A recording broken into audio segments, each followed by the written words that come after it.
श्रुतिस्मृतिपुराणानाम् आलयं करुणालयं नमामि भगवत्पादं शङ्करं लोकशङ्करं शङ्करं शङ्कराचार्यं केशवं बादरायणं सूत्रभाष्यकृतौ वन्दे भगवन्तौ पुनः पुनः। ईश्वरो गुरुरात्मेति मूर्तिभेदविभागिने व्योमवद्व्याप्तदेहाय दक्षिणामूर्तये नमः। गुकारस्त्वन्धकारो वै ऋकारस्तन्निवर्तकः अन्धकारनिरोधित्वात् गुरुरित्यभिधीयते। सदाशिवसमारम्भां शङ्कराचार्यमध्यमाम् अस्मदाचार्यपर्यन्तां वन्दे गुरुपरम्पराम्। ॐ सहना भवतु सहनौ भुनक्तु सह वीर्यं कर्वावहै तेजस्विनावधीतमस्तु मा विद्विषावहै। ॐ शान्ति शान्ति शान्तिः। ॐ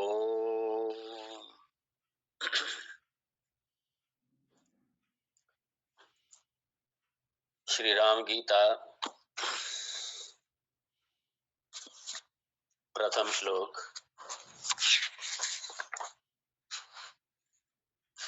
श्री महादेव उवाच ततो जङ्गन्मङ्गलमङ्गलात्मना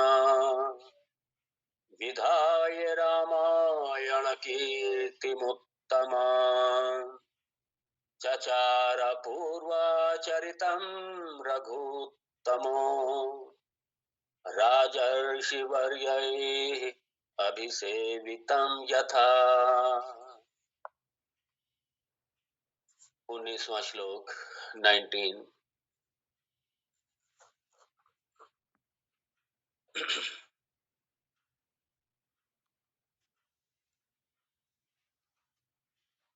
श्रुति श्रीरामचंद्र उवाच श्रुति प्रमाणाभिविनाशिता च सा कथं भविष्यत्यपि कार्यकारिणी विज्ञानमात्रादमलाद्वितीयतः तस्मादविद्या न पुनर्भविष्यति।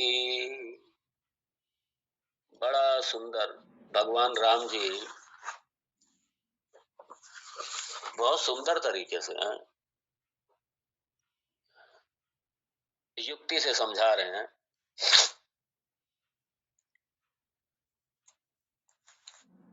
और कह रहे हैं कि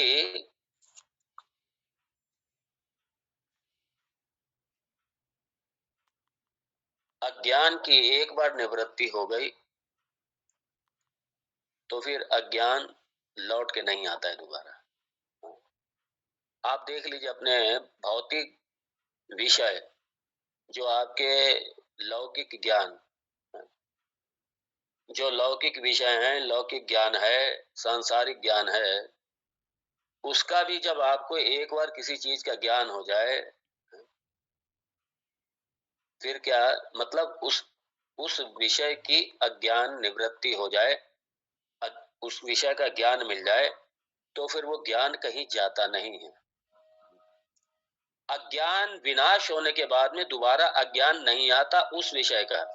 दूसरे विषय का ज्ञान हो सकता है लेकिन एक बार जिस विषय का अज्ञान निवृत्त हो जाए फिर उसके बाद में अज्ञान दोबारा नहीं आता। ये राम जी भगवान कह रहे हैं यहाँ पे।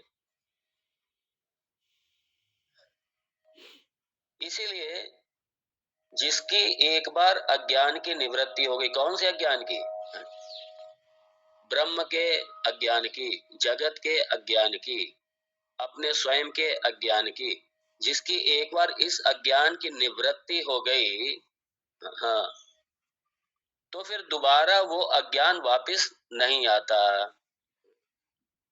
अगर क्योंकि दोबारा ज्ञान आ गया फिर संसार दोबारा आ जाएगा, फिर मुक्ति कहाँ हुई ज्ञान से? फिर ज्ञान से मुक्ति होगी नहीं। तो एक बार अज्ञान की निवृत्ति होने के बाद में अज्ञान दोबारा वापस नहीं आता, और जब अज्ञान है ही नहीं, आता ही नहीं है, जब अज्ञान का ही मर्दन हो गया, अज्ञान आता भी नहीं है, इसीलिए संसार फिर दोबारा नहीं आता। इसलिए पुनरपि जननम पुनरपि मरणम नहीं होता। इसलिए तो एक बार अज्ञान की निवृत्ति हो जाने के बाद अज्ञान कभी भी वापस नहीं आता। और यहाँ भगवान ये भी ध्यान रखिए, किस अज्ञान की बात कर रहे हैं? आत्म अज्ञान की, ब्रह्म ब्रह्म अज्ञान की, जगत के अज्ञान की। इस अज्ञान की भगवान बात कर रहे हैं। इसलिए कोई भी अज्ञान यहाँ पे मत लीजिए यहाँ पे इस समय, क्योंकि विषय ज्ञान का है, ब्रह्म विद्या का है विषय यहाँ पे। तो एक बार ब्रह्म विद्या आ गई, एक बार ज्ञान आ गया, ज्ञान आने के बाद में जाता नहीं है कभी। ज्ञान आने के बाद जाता नहीं है, अज्ञान जाने के बाद आता नहीं है। ये दो मूलतः इसमें भेद है। ये दोनों एक दूसरे के अपोजिट हैं, साथ में नहीं रह सकते, दोनों साथ में नहीं रहेंगे। क्योंकि कई बार ये कह देते, अविद्या को इसलिए अनादि कहा गया है, इसका आरंभ नहीं है लेकिन शांत है, ये अंत होने वाली है, ज्ञान से इसका अंत हो जाता है, इसका आरंभ नहीं है, इसलिए अविद्या अनादि है। कई बार कह देते, अरे ये अच्छा, ये अज्ञान की शुरुआत कब हुई? ये क्वेश्चन ही गलत है। क्यों गलत है? क्योंकि अगर अज्ञान की शुरुआत मान ली जाए तो इसका मतलब है अज्ञान की शुरुआत से पहले ज्ञान था। तो जब ज्ञान था तो अज्ञान आ कहां से सकता फिर? अज्ञान आ ही नहीं सकता, क्योंकि ज्ञान पहले से था, तो अज्ञान आ ही नहीं सकता। इसलिए अज्ञान अनादि है लेकिन अंत वाला है, और अंत का इसका एक ही है उपाय, वो है ज्ञान। ज्ञान से निवृत्त होता है। ये कई बार ये सत्संग में भी प्रश्न उठ जाता है। अरे मुझे तो बड़ा आश्चर्य ये तब होता है कि जब कई बार वेदांती अपने महात्मा लोग ही हैं, कई बार वो भी कह देते हैं, क्या रखा है ये, क्या पूजा वूजा में रखा है, ये क्या ये सब उपासना में करता है, ये रखा है, ये क्यों करते हो ये सब, इससे मुक्ति थोड़ी हो जाएगी, मत करो, इसमें कुछ नहीं रखा। इसमें मैंने सुना तो मैं दंग रह गया। मैंने कहा ये इससे निवृत्त तो तब होगा जब ब्रह्मनिष्ठ पूरी तरीके से हो गए, वो है पूरा अवधूत अवस्था में है, परमहंस अवस्था में, ये उसके लिए है भाई। और जब तक वो स्थिति ना आए तब तक उपासना कभी ना छोड़िए, उपासना कभी ना छोड़िए।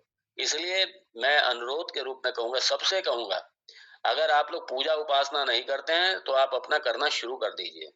हाँ, वरना ये कॉलेज में पढ़ने वाली स्टडी हो जाएगी, ये वेदांत की भी आपकी। ये बिना उपासना के ज्ञान फलित नहीं होता, पहली बात, और ज्ञान पचता भी नहीं है बिना उपासना के। कुछ नहीं पचता, ना ज्ञान पचता है बिना उपासना के, ना धन पचता है बिना उपासना के, और ना ही कोई पद या बल पचता है। ये याद रखिए, ये उपासना के बल से ही ज्ञान, धन, बल, पद, ये वैभव, ये सारा उपासना इसको पचाती है, उपासना। इसलिए उपासना बहुत जरूरी है। भगवान की कृपा हमें चाहिए, हमें भगवान की कृपा, इसलिए उपासना कभी ना छोड़िए, बराबर कीजिए।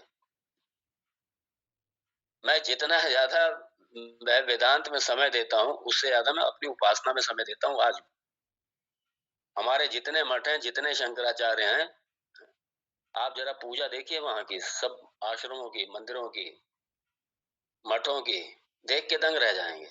4-4 3-3 घंटे की तो खुद पूजा करते हैं, उसके बाद यज्ञ आदि अनुष्ठान होते ही रहते हैं आश्रमों में, ये चलते ही रहते हैं ये सब।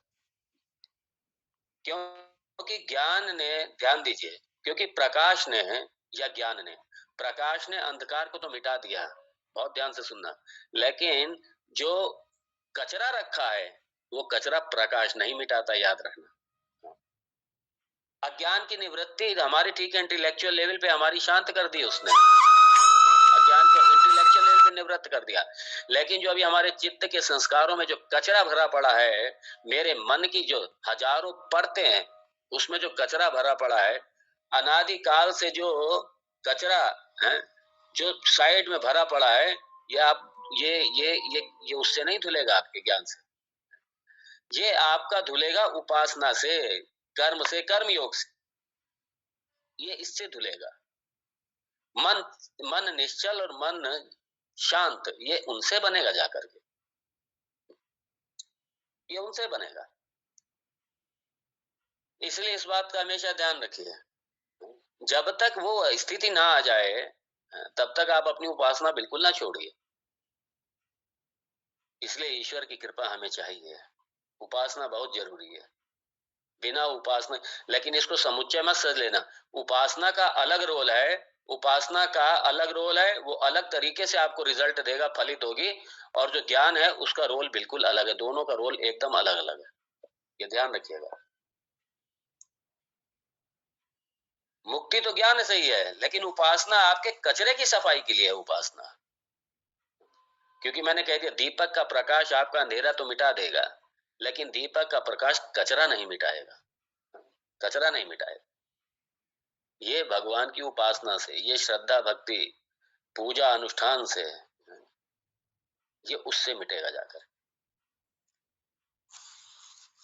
इसलिए कई बार ये हमारे वेदांती महात्मा जब कह देते हैं पब्लिक के बीच में, भगवान ने तो सावधान किया, इसलिए उनको भगवान ने गीता में सावधान किया, न बुद्धि भेद जन्यत अज्ञानाम कर्म संगीनाम। जो कर्म में लगे हुए अज्ञानी लोग हैं, उनकी बुद्धि में भेद मत करो, उनको भटकाओ मत।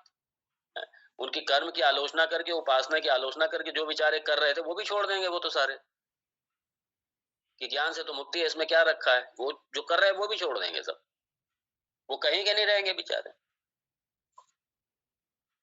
जो अच्छे खासे भगवान की श्रद्धा भक्ति से पूजन में लगे थे, उपासना में लगे थे, वो भी खत्म हो जाएगा उनका।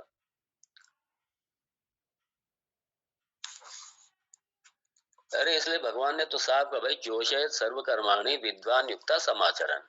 अगर विद्वान भी है, उसको ये कर्म की जरूरत नहीं है, उपासना की जरूरत नहीं है, लेकिन लोक कल्याणार्थम, लोगों को, अज्ञानियों को ध्यान में रखते हुए, इसलिए उनसे कराए विद्वान युक्ता समाचरण,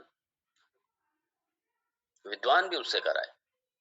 इसलिए जितने बड़े बड़े महापुरुष वेदांती हैं, इसलिए अपने भक्तों को शुरुआत यहीं से करते हैं, पूजा पाठ से करते हैं। पहले पूजा से पहले यार नाम तो लेना सिखाओ उनको, भगवान का जप तो करना सिखाओ। इसलिए कोई मंत्र दे करके जाप करो भाई, 6 महीने 3 महीने जाप करो, को मन तो शांत हो, मन तो एकाग्र हो कम से कम, तो उसके बाद में वेदांत की चर्चा की जाए। अब यहाँ पे भगवान कह रहे हैं, बहुत सुंदर श्लोक है ये, कि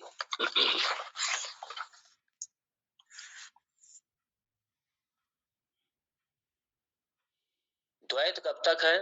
जब तक अज्ञान है तभी तक द्वैत है, और ज्ञान से द्वैत का मर्दन हो जाता है। क्यों? एकमेव अद्वितीय ब्रह्म नेह नानास्ति किंचन, कुछ है ही नहीं उसके अलावा। ये अद्वैत का ज्ञान, ये जो अद्वैत का ज्ञान है, यही द्वैत का मर्दन करेगा। और जब तक द्वैत है तब तक संसार है। द्वैत जहां भी है, द्वैत जहां भी है, जिस रूप में भी है, वो संसार ही है। वो स्वर्ग भी संसार में आता है, समझ लीजिए। ये जितने लोग हैं सारे संसार में आते हैं, सब इसी ब्रह्मांड में आते हैं सारे, इसलिए सारे संसार हैं ये। बस ये एक सुख भोग है, दूसरा दुख भोग है। एक सुख भोग है, एक दुख भोग है, एक सुख दुख दोनों का भोग है। ये पृथ्वी, ये भूलो, ये मानव जन्म, ये मरते लोग हैं।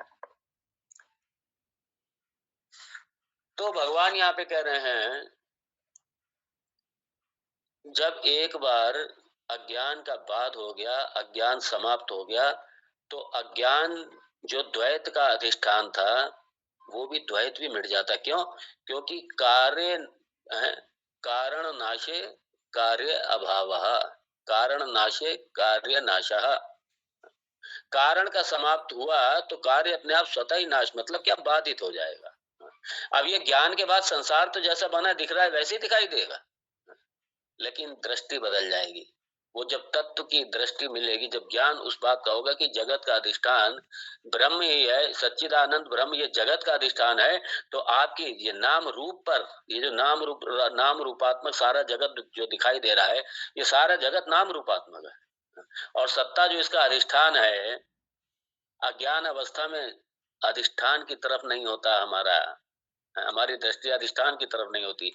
ज्ञान के बाद में